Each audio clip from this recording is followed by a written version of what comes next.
The Eastern Conference Finals get started Monday night in Miami. The Celtics took 3 of 4 from the Heat this season. The 3 wins all in the month of April. Overall, they shot better than 50% and held Miami to just over 43% shooting. Cheryl Miller sets the scene from South Beach. LeBron, during the regular season, Boston took that series 3-1. So what are the challenges that you guys face in this series? I think Boston creates so many challenges. You never could just key in on one guy. But I think the biggest challenge is Rondo. Rondo creates so many triggers, so many problems, either with his own ability to score and also getting his other guys involved. You could make a case that about 60% of his impact is out of miscellaneous random situations that you can't necessarily scheme for. You have to generalize your tendencies. We have to throw, the full respect that he deserves. And that's multiple players, multiple schemes. He's too smart not to give that kind of respect. For the game of basketball, this matchup is very good, especially with Chicago Bulls going down. You look at it and say, okay, the 2 best teams in the Eastern Conference fight it out to go to the finals, and that's the way it should be. What did you guys learn about yourselves in that series against Indiana? Well, we learned that we got a lot of depth, and that was one of the things that a lot of people say we don't have, but guys was able to step up in everyone's absence.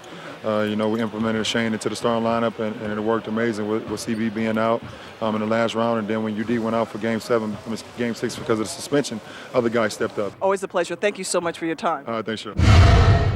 Cheryl, here's the latest on Chris Bosh. The Sun Sentinel reports Bosh had a light workout at American Airlines Arena on Sunday under the supervision of Pat Riley. Of course, he injured himself in Game 1 against Indiana. Still no timeline for Chris Bosh to return from his abdominal strain. Celtics guard Avery Bradley is out. Ray Allen is still hurting with his ankle troubles.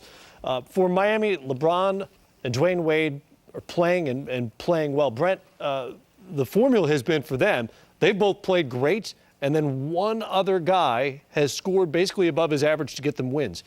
Do you know who that guy is, and how much do they need from whoever it is? Matt, I don't know who it is, but I'm not going to go against what His Majesty was just talking about, and that is somebody has stepped up for them. And I think it was a huge concern for everybody who was watching their series against the Indiana Pacers. You couldn't put a finger on who it was that was going to do something offensively for the Miami Heat to put a few more points on the board.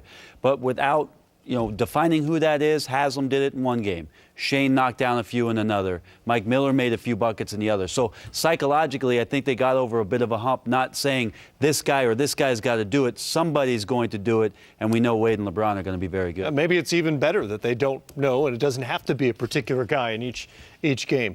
Avery Bradley would have been key for Boston in guarding Dwayne Wade. He would have spent a lot of time on him in this series. Now what does Boston do to attack him?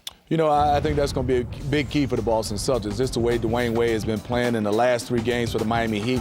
Ray Allen has been a guy who has been guarding him, and they switched up. Now Michael Petrus is going to have to take that challenge, but I think Rondo is going to have some time playing against Dwayne Wade. And we know the Boston Celtics, it won't be one guy individually. They'll do a good job team-wise trying to stop Dwayne Wade. But the way he's playing right now, you've got to have somebody locked in guarding him, and I think the guy has to be Petrus. And for the Celtics, and no disrespect to the 76ers, but many people felt like it was a key for them to finish that series a little earlier, get themselves some more rest. Now a relatively quick turnaround. What's going to be key for them? Well, it's going to be huge, especially the first game, to see how they respond to a 7-game series, see who and how they can manufacture some points. They have to make sure they make perimeter jump shots. KFG is going to have the ball on the block a little bit for them. He's capable of scoring inside. Well, can they make consistent jump shots after they have entire legs? Is KG the biggest matchup advantage the Celtics have going into this? I think so. His determination to get the ball in the post, to make them stop him inside, to be able to go outside after that. The way that he anchors that defense down, his aggressive play on there, and just having his teammates follow him because he's going to play physical defense, and they feed off of how he play on defensive end. So much scrutiny always on LeBron James going into playoff series, particularly at the end of playoff games, assuming they're close. What do the Heat need from him in this series? I think he needs to fill in the blanks, any blank that the Miami Heat are missing. But I think also for him is he's going to have to play some 4, obviously because of no Chris Bosh if he's not available. I think the biggest key for me, what I like to see is when he rebounds the basketball. And he's done a good job, but I like that he can start to break and attack. And I think he's going to have to go right after Kevin Garnett and also post up if they have some smaller guys. The thing about them, Matt, that's so much different than what Philadelphia offered up in terms of their offensive platter was the fact that they didn't have a lot of guys, Philly, to finish at the rim or through guys. with Wade and LeBron, you're talking about guys who are attacking with purpose and imposing their offensive will on the defense of the Boston Celtics. They got to be careful, Ty, in the series, in my opinion.